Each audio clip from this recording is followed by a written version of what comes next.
AJ has a question. So his question is, what is the best age group for kids to be involved in futsal? He's got some kids that he coaches and they're poor technically, and he thinks that, well, he knows, I think, that futsal could help them. So what age group do you really start training them at?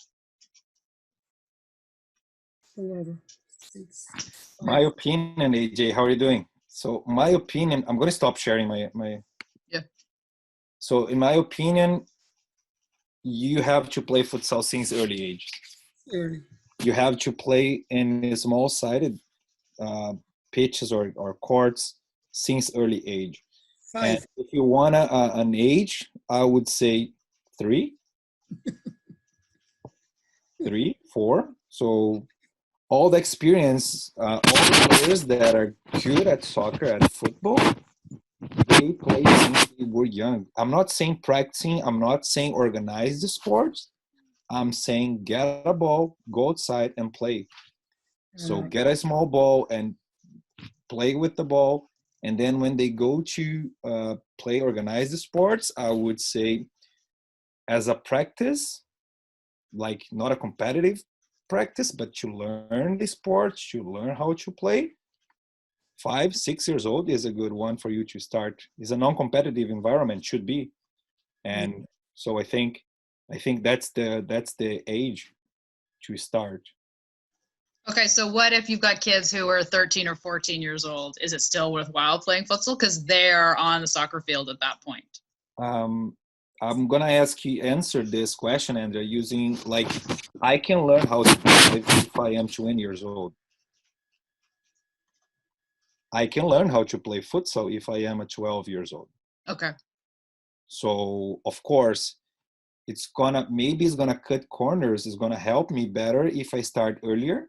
Yeah. To be involved in that environment where we have the pressure, we have to make lots of decisions. We're gonna make lots of mistakes and we're gonna learn from them. And this is gonna make us a better player. So the earliest you start, and this works for every sport, not only futsal, not only soccer, but everywhere. The earliest you start, more chances you have to be a better player. Okay, so I just have a follow-up question for AJ on AJ's question, and then actually, Mateo actually has a question. So if you were coaching a U13 team, what would be your ideal soccer ratio futsal? So practices. Would you do like 1 futsal practice, 1 soccer practice, 1 futsal practice? Like, what's your ideal? Okay, thank you. Go ahead, Marcelo. No, I like you. Like I'm gonna give an example like Santos. Like Santos is a great soccer team in Brazil, but futsal is a part of the club, like Barcelona. So futsal belongs to the club as a development. So the kids they have to practice 4 times a week. But this time, keep inventory off and don't just be like don't be a dick. So the kids, keep the inventory. Okay, let's do it again. But keep inventory off. Don't. Don't.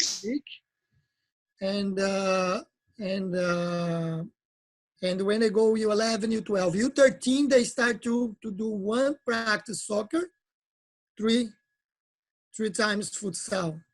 When they go U14, they go 2 soccer, 2 futsal. U15, 3 by 1. And U16, that the first year they can get the contract, they go for soccer. So they go only soccer U16. So when you see Felipe Coutinho, you can find Felipe Coutinho playing 15 years old on Vasco futsal. Now he's in Bayern, no? Yeah, Felipe Coutinho is in Bayern. So he's a guy that we heard when you know, I used to be in Brazil, always you heard about these guys like Neymar. Neymar was a good player, only in futsal. He was in futsal.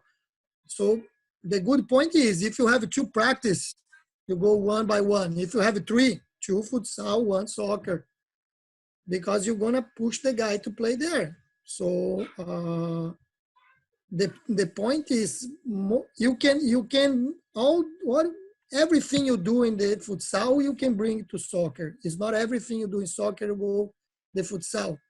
because the ball is bigger and the time you have more time in the soccer. And the futsal, no. In the futsal, if you don't move without the ball, you don't receive the ball. In soccer, the guys just retreat line and they just wait the ball comes. So this is a lot of things that futsal gonna bring to the guys to the play. So And Marcelo, if I may, you can keep talking, but I'm gonna share here some. You told about Coutinho. yeah, So I'm gonna put here a video. So that represents what you're saying. yeah, look at him. It's a video about Felipe Coutinho. And he's the guy that normally, so what we saw him, oh, is a U14, U15. And he was playing futsal. Just to make a connection for those who likes Coutinho, he did it right now twice. He was on the left side of the court, tried to make some fake movements and beat the guy moving inside the court. So if you watch Coutinho playing soccer, those are the things he does on the field and score lots of goals.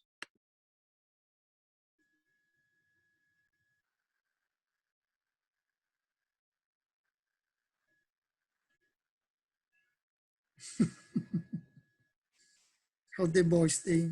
So look at him, Again, Vasco. and again. And of course, the guy can have opportunity to play in the school, in the club. Look at this. Cool.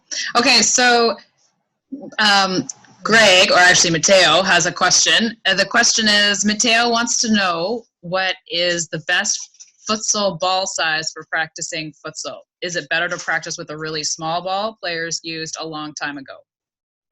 Which age group are we talking about? So Mateo is what, 2010?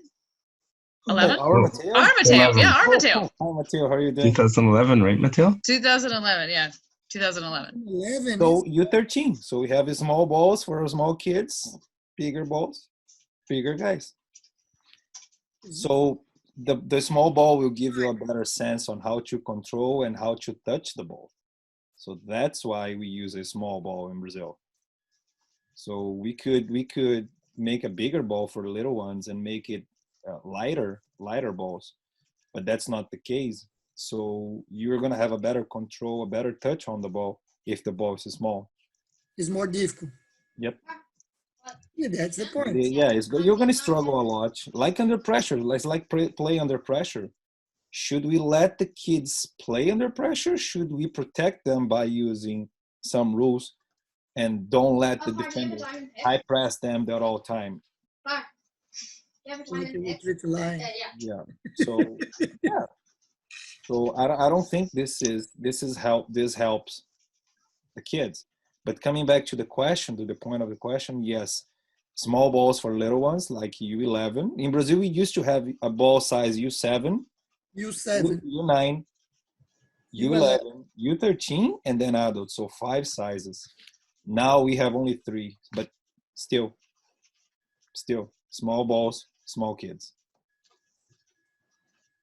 Oh, AJ, did we answer your question? Did I answer your question? Yeah, he's saying yes, but we just wait. He just said that the retreat line is nonsense. Thank you. He said makes sense or no sense? No, he said the retreat line is nonsense. No sense. Yeah, no sense. Yeah. Oops, oh my God. Back 2013. Eh? We are 7 years suffer this. Oh, retreat line. So yeah, we are going to talk a little bit more about futsal and how can futsal help to produce or to create a better soccer player next Friday. So if you want to listen a little bit more about this topic, this time next week, we are going to be here to talk about this. So I think it's 1 hour already. We are here. We should be here only for 30 minutes. 30 minutes. So we went longer. That's fine. It's good. Good. So, guys, do you have any other questions? Yeah, that's what I'm wondering. About anything, but let's try to focus a little bit on history. Do you have any question? Steve is still with his hand up here, but I don't think he wants to talk. No questions? Okay, I don't know. Do I have any more? I don't think I have any more. Yeah. Okay, I think we're good. And if you guys have any questions, you can connect with us on Instagram or we're on WhatsApp, and we're all around. Yeah, we'll be around in house, no? We're all around in the house. Yeah, we'll be around on house. Yeah, we're all at home. We're all at home, practicing our social distancing. Thank you, guys. Thank you. Thank you. Thank you so much. I'll see you. Thank you. Thank you. Bye, guys. Guys, bye. Bye-bye. Bye-bye. Bye.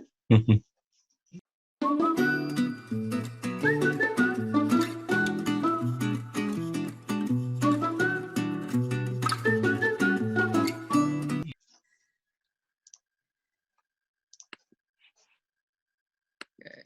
So I think Leaving.